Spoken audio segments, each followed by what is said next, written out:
Good morning, friends. All of you are welcomed on my YouTube channel, English by Umesh Guru. I hope all of you have subscribed my channel, and if still you haven't subscribed my channel, I suggest you to subscribe my channel in more numbers so that most of the candidates will be benefited by my videos. तो आप सभी का बहुत बहुत स्वागत है। आज हम चर्चा कर रहे हैं subject verb agreement part 3 video already upload किए जा चुके हैं। ये चौथा वीडियो है। सब्जेक्ट वर्ब एग्रीमेंट या कॉन्कर्ड लिखा हुआ भी है, यहाँ पे कॉन्कर्ड भी कहा जाता है, सब्जेक्ट वर्ब एग्रीमेंट कहा जाता है। पार्ट 1 में मैं क्लियर कर चुका हूँ कि सब्जेक्ट वर्ब एग्रीमेंट क्या है। एक बार फिर से कह देता हूँ, जैसा सब्जेक्ट होगा वैसी ही वर्ब आएगी। एक वचन सब्जेक्ट है तो एक वचन वर्ब रहेगी, बहुवचन सब्जेक्ट है तो बहुवचन वर्ब रहेगी। अब ये काम हमारा है कि हम पहचानें कि सेंटेंस में दिया हुआ सब्जेक्ट या सेंटेंस में दी हुई नाउन या प्रोनाउन एक वचन आई है या बहुवचन आई है। कई सारे रूल्स हम क्लियर कर चुके हैं। आज एक नए रूल के साथ मैं आप लोगों के साथ चर्चा कर लूँ। यदि किसी सेंटेंस के अंदर निम्न शब्द आते हैं एज ए सब्जेक्ट, यदि किसी सेंटेंस में निम्न शब्द एज ए सब्जेक्ट आते हैं तो वहाँ पे हमेशा सिंगुलर हेल्पिंग वर्ब का यूज होगा। ये शब्द हैं each, every, everyone, everybody, no one, nobody, someone, somebody, none, either, इसको अंडरलाइन कर देता हूँ मैं, नाइदर, वन ऑफ दी। निम्न शब्दों के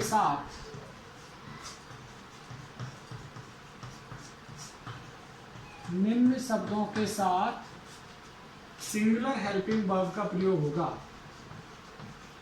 सिंगुलर वर्ब /HB का प्रयोग होगा। जैसे each boy is present in the class. जैसे एवरीवन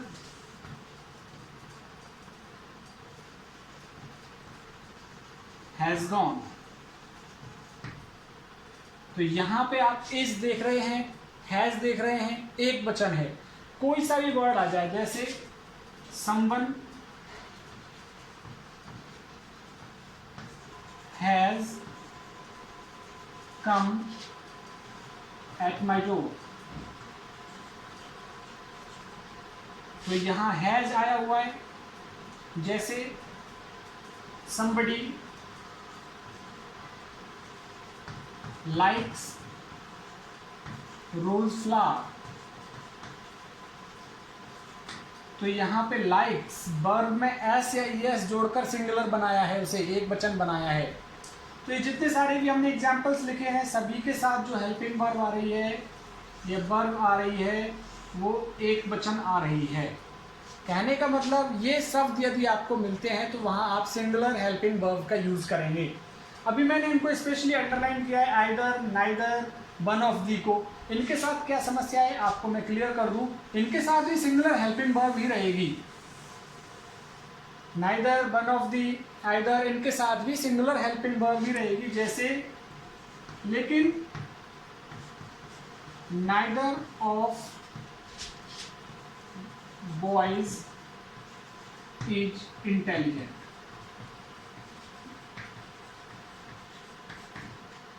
अब यहां देखिए नाइदर शब्द आया हुआ है और वॉइस, इसके साथ नाइदर के साथ जो नाउन आई हुई है या जो सब्जेक्ट आया हुआ है वो बहुवचन होने के बावजूद भी नाइदर बाध्य कर रहा है कि हमें हेल्पिंग वर्ब कैसी लिखनी है, सिंगुलर लिखनी है, एक वचन नाइदर के अकॉर्डिंग लिखनी है।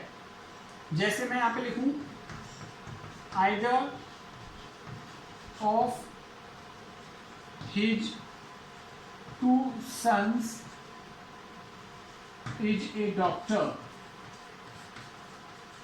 तो यहाँ पे आइदर की बाध्यता की वजह से, चाहे यहाँ पे 2 सन्स है, 2 सन्स दिया हुआ है, 2 दिए हुए हैं, लेकिन आइदर की बाध्यता की वजह से हमें ये हेल्पिंग वर्ब कैसी लेनी पड़ रही है, सिंगुलर लेनी पड़ रही है। जैसे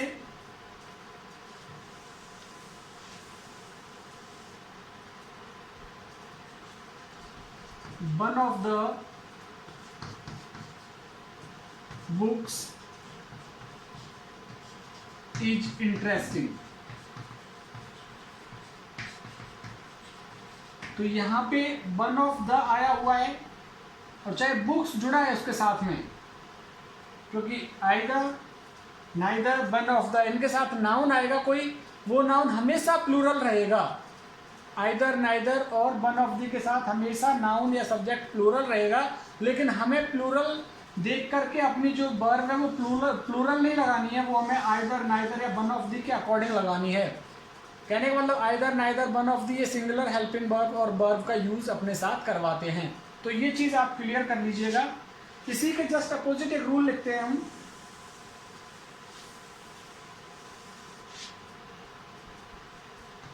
लिखिए निम्न शब्द all, comma both, comma many, comma several,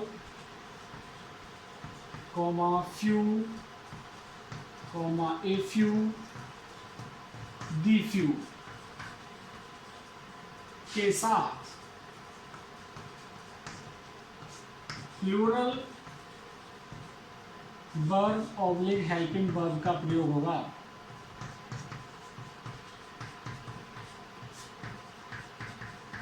ये आप क्लियर कर लीजिएगा। जैसे वहां सिंगुलर का यूज किया था हमने, सिंगुलर हेल्पिंग वर्ब का यूज किया था कुछ शब्दों के साथ, अब ये वो शब्द हैं जहां पे हमें प्लूरल हेल्पिंग वर्ब का यूज करना है। जैसे all students, all the students,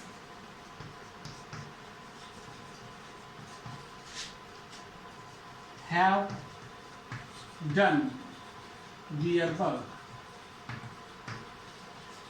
तो यहाँ ऑल की वजह से हेल्पिंग वर्ब प्लूरल, जैसे a few cows are still grazing in the garden। चूंकि ए फ्यू, द फ्यू, ये क्या होते हैं, ये खुद ही प्लूरल होते हैं। जैसे मैनी बॉयज हैव कंप्लीटेड और फिनिश्ड इट। तो यहाँ पे many boys have finished it. तो यहाँ पे आपको क्लियर ये पता लगा है कि इन शब्दों के साथ प्लूरल हेल्पिंग वर्ब का यूज होगा। जैसे several companies are knocking the gate of India।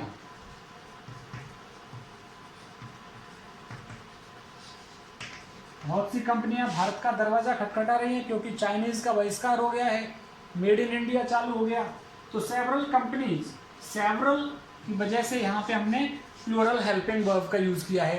तो कुछ शब्दों की वजह से सिंगुलर हेल्पिंग वर्ब लगती है, कुछ शब्दों की वजह से प्लूरल हेल्पिंग वर्ब लगती है। इसमें एक आप यहाँ पे साथ ही जोड़ लें, नोट लगाकर, एक नोट लगा करके जोड़ें, मैनी ए के साथ सिंगुलर नाउन होगी और सिंगुलर वर्ब ऑब्लिंग हेल्पिंग वर्ब होगी। अभी मैनी के साथ तो हमने प्लूरल यूज किया, लेकिन मैनी ए आएगा तो क्या होगा, जैसे many a girl is pretty. तो यहाँ पे आपको ध्यान देना होगा कि मैनी ए की बाध्यता की वजह से हमने यहाँ पे जो वर्ब है वो कैसी ली है, सिंगुलर ली है। जैसे many a book has been purchased. तो यहाँ मैनी के साथ ए लगा हुआ है, इसलिए हमने यहाँ पे हेल्पिंग वर्ब कैसी ली है, सिंगुलर ली है। मैनी ए के बाद एक वचन ही नाउन आएगी और एक वचन ही क्या रहेगा उसके साथ, फिर हेल्पिंग वर्ब रहेगी। इसके बाद अगला रूल क्लियर करते हैं हम।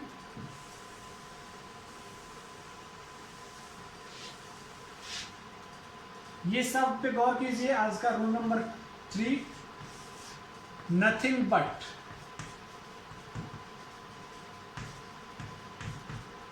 नथिंग बट के साथ हमेशा सिंगुलर हेल्पिंग वर्ब या वर्ब का प्रयोग होगा।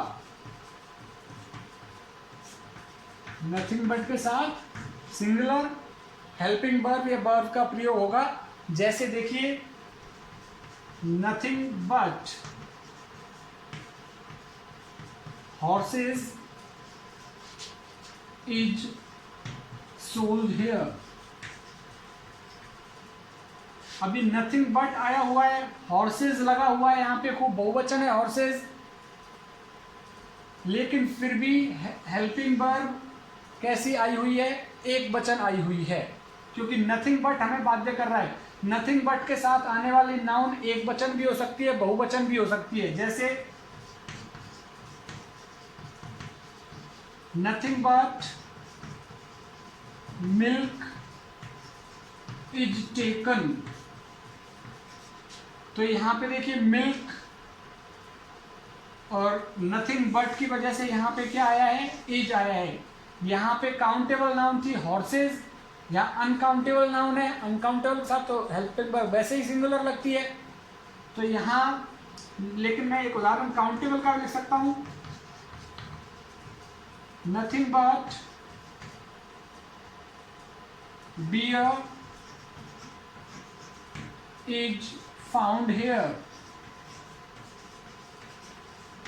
तो यहां पे देखिए नथिंग बट आया हुआ है और ये बियर भालू,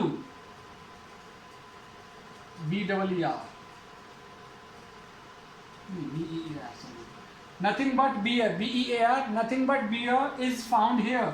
तो यहाँ पे ये जो नाउन आई है सिंगुलर आई हुई है, यहाँ पे प्लूरल आई हुई है, लेकिन हमने हेल्पिंग वर्ब फिर भी इज लिखा है, और सिंगुलर आई हुई है तो इज ही लिखा है। तो नथिंग बट के साथ चाहे plural helping verb plural noun आए तो भी आपको हेल्पिंग वर्ब सिंगुलर ही लगानी है। नथिंग बट के लिए स्पेशली याद रखें कि नथिंग बट के साथ हमेशा सिंगुलर हेल्पिंग वर्ब का यूज होता है। एक अगला रूल क्लियर करते हैं हम।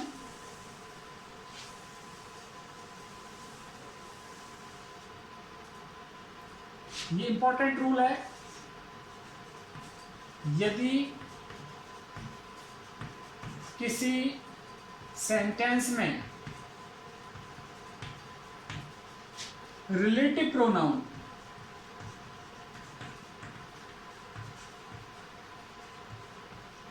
यदि किसी सेंटेंस में रिलेटिव प्रोनाउन मैं यहां पे लिख रहा हूं who, whom, whose, which, that का प्रयोग हो,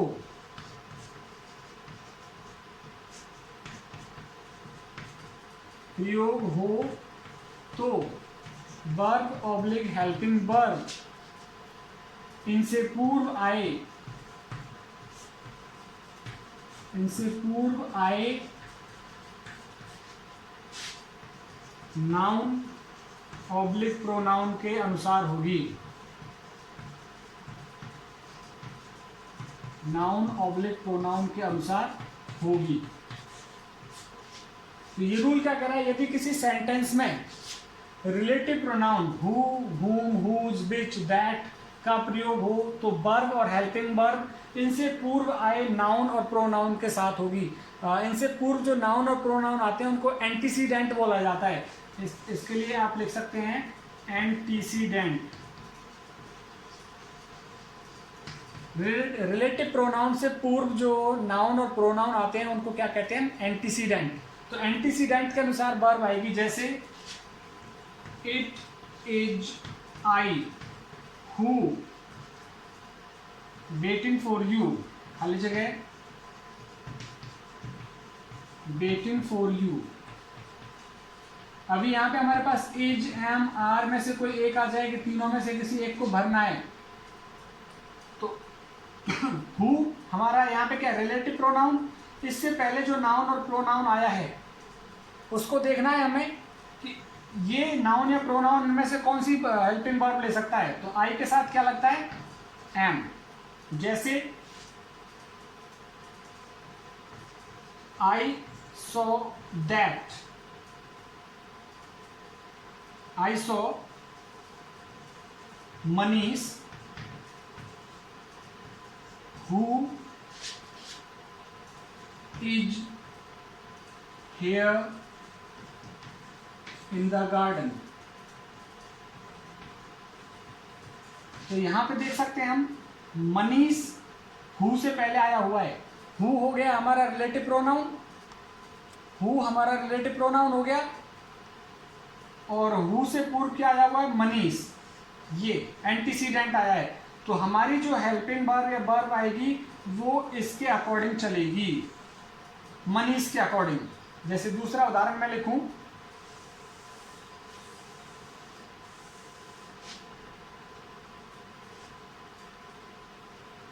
गीता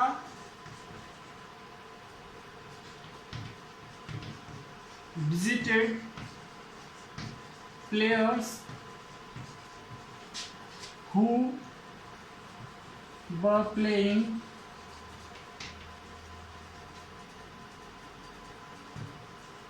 in her garden। तो यहां पे देखिए हु रिलेटिव प्रोनाउन आया हुआ है, और रिलेटिव प्रोनाउन से पूर्व ये नाउन आई हुई है प्लेयर्स, एंटीसीडेंट आया हुआ है। तो जो वर्ब रहेगी या हेल्पिंग वर्ब रहेगी वो इसके अनुसार चलेगी, एंटीसीडेंट के अकॉर्डिंग। तो रिलेटिव प्रोनाउन से पूर्व जो नाउन और प्रोनाउन आती है उसके अकॉर्डिंग हमें हेल्पिंग वर्ब का यूज करना होता है। एक अगले रूल को लेकर हम चर्चा कर लें।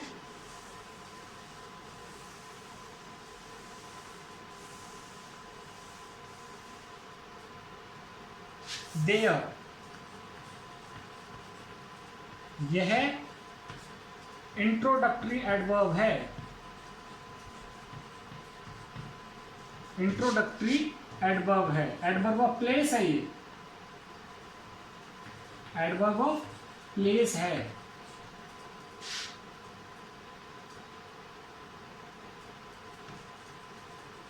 देयर के बाद रिक्त स्थान हो तो इसके बाद आने वाली नाउन के अनुसार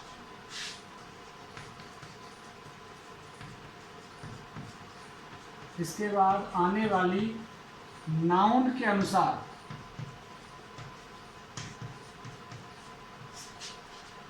हेल्पिंग वर्ब का प्रयोग होगा। यदि वो नाउन एक वचन आ रही है तो एक वचन हेल्पिंग वर्ब, यदि बहुवचन आ रही है तो बहुवचन। जैसे देयर खाली जगह ए किंग, अभी यहां पे एक वचन आ रही है तो there was a king, was. जैसे देयर खाली जगह प्लेयर्स इन हिज हाउस। तो यहां पे प्लेयर्स बहुवचन आ रहा है तो बहुवचन लिखिए, there were players in his house. तो हेल्पिंग वर्ब या मेन वर्ब बहुवचन आ गई। जैसे there was a tiger in the cage, तो यदि ये वाली खाली जगह आती है, देयर के बाद यदि खाली जगह आती है, तो देयर के इस खाली जगह के बाद की हमें नाउन को देखना है। ये नाउन, इस नाउन के अकॉर्डिंग आएगी हमारी ये हेल्पिंग वर्ब, क्योंकि देयर तो क्या है, सब्जेक्ट नहीं है, इंट्रोडक्टरी एडवर्ब है, एडवर्ब ऑफ प्लेस है ये देयर तो। लेकिन क्या होगा कि देयर के बाद खाली जगह ये है, तो खाली जगह के बाद जो नाउन और प्रोनाउन नाउन आया है, उस नाउन के अकॉर्डिंग हमारी हेल्पिंग वर्ब आएगी। यदि वो एक वचन है रिक्त स्थान के बाद तो एक वचन लिखिए, यदि वो बहुवचन है तो बहुवचन लिखिए। आज का एक लास्ट रूल क्लियर कर लेते हैं हम।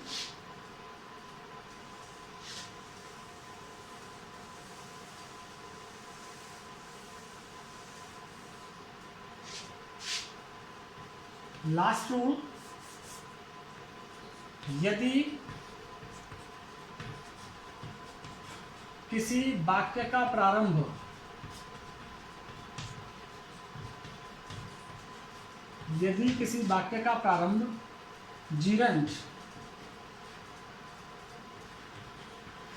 जीरंड क्या होता है, verb plus ING as a noun, या इन्फिनेटिव, और इन्फिनेटिव क्या होता है, to, infinitive to plus verb की फर्स्ट फॉर्म। इन्फिनेटिव क्या होता है, टू प्लस वर्ब की फर्स्ट फॉर्म से होता है। तो verb oblique helping verb singular होगी।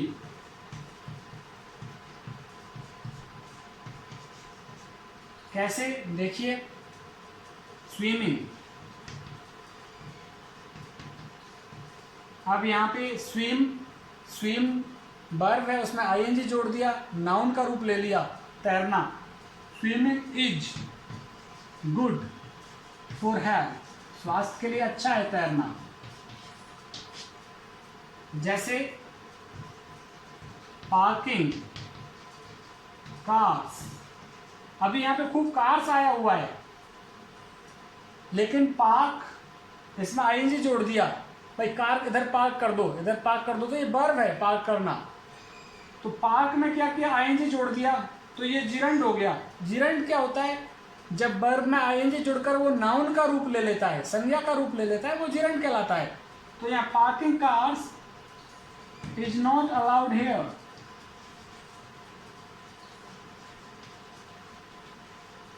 जैसे बार्क मीन्स भौंकना, अभी यहाँ पे बार्किंग, भौंकते हुए, dogs, barking dogs is not good. तो किसी वर्ब में आईएनजी लगा करके शुरुआत कर दी जाए तो वो नाउन बन जाता है, नाउन का रूप ले लेता है। तो ऐसी नाउन को एक वचन ही समझा जाता है जिरंड के रूप में। अभी टू के लिए ले लेते हैं,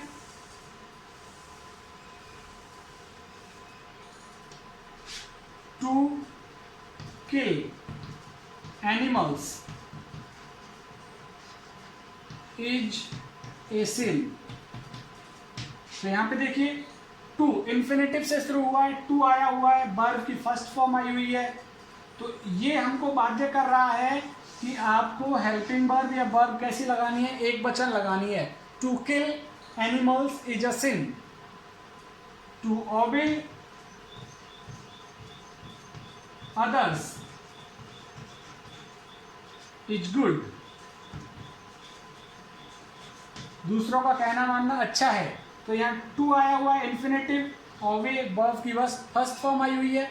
तो टू के साथ वर्ब की फर्स्ट फॉर्म यदि आती है तो ऐसी स्थिति में जो हमारी वर्ब या हेल्पिंग वर्ब आएगी वो कैसी रहेगी, सिंगुलर रहेगी, एक वचन रहेगी। तो ये जीरेंड और इन्फिनेटिव का हो गया। तो काफ़ी सारे रूल्स हमने आज क्लियर किए हैं। ये हमारा पार्ट 4 है, पार्ट 10 तक चलेंगे इस तरह से। पार्ट 10 तक nearly we will clear 30 or more than 30 rules, and these 30 rules they will be sufficient for you to solve subject verb agreement. ये एक वैसे भी बहुत ही इंपॉर्टेंट टॉपिक है ग्रामर, छोटी छोटी चीज़ को जानने का कि हम कैसे पहचाने कि कोई सब्जेक्ट सिंगुलर है या प्लूरल है। तो ये जो रूल्स हम क्लियर कर रहे हैं, ये रूल्स ही आपको बताएंगे कि सेंटेंस के अंदर जो सब्जेक्ट लिखा हुआ है वो एक वचन आया हुआ है या बहुवचन आया हुआ है। अब यदि आपको ये वीडियो पसंद आया है तो डेफिनेटली आप लोग मेरे चैनल को सब्सक्राइब करें, मेरे साथ जुड़ते जाएं, और धीरे धीरे मैं रीड के सारे टॉपिक्स क्लियर करने वाला हूं। सब्जेक्ट वर्ब एग्रीमेंट ये चल रहा है हमारा। लेटर ऑन मेथड्स पे मैं बहुत जल्दी ही आपके लिए वीडियोस लेकर के आ रहा हूं। Communicative language teaching, remedial teaching, principles of teaching, challenges of teaching English, इन सारे मेथड्स पे मैं बहुत शानदार वीडियोस आपके सामने लेकर के आ रहा हूँ। तो आप मेरे साथ जुड़े रहिए, मेरे चैनल को सब्सक्राइब कीजिए। बहुत बहुत धन्यवाद।